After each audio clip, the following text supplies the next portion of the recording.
السلام علیکم ورحمۃ اللہ وبرکاتہ۔ اردو سبق آموز کہانیاں سننے کے لیے میرے چینل کو سبسکرائب کریں۔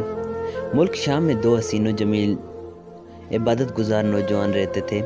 کثرت عبادت اور تقویٰ و پرہیزگاری کی وجہ سے انہیں سبی اور ملی کے نام سے پکارا جاتا ہے۔ انہوں نے اپنے ایک واقعہ کو یوں بیان کیا: ایک مرتبہ ہمیں بھوک نے بہت زیادہ تنگ کیا۔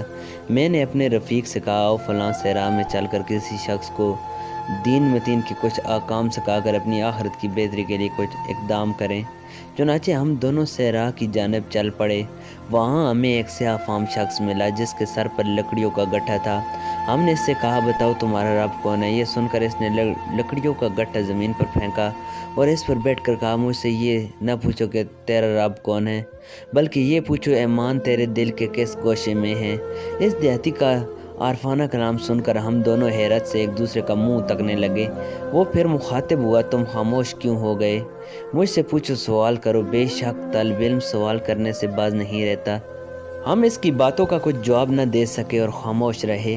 جب اس نے ہماری خاموشی دیکھی تو برگاہ خداوندی میں اس طرح عرض گزار ہوا، اے میرے پروردگار، تو خوب جانتا ہے کہ تیرے کچھ ایسے بندے بھی ہیں کہ جب وہ تجھ سے سوال کرتے ہیں تو انہیں ضرور عطا فرماتا ہے۔ میرے مولا، میری ان لکڑیوں کو سونا بنا دے۔ ابھی اس نے یہ الفاظ ادا ہی کیے تھے کہ ساری لکڑیاں چمکدار سونا بن گئیں۔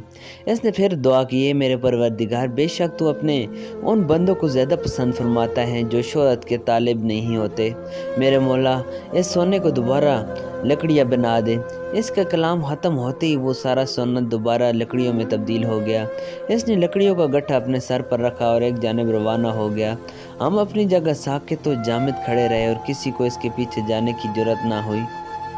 اللہ سبحانہ و تعالیٰ کے اس نیک بندے کا ظاہری رنگ اگرچہ سیاہ تھا لیکن اس کا باطن نور معرفت ایمان سے منور و روشن تھا۔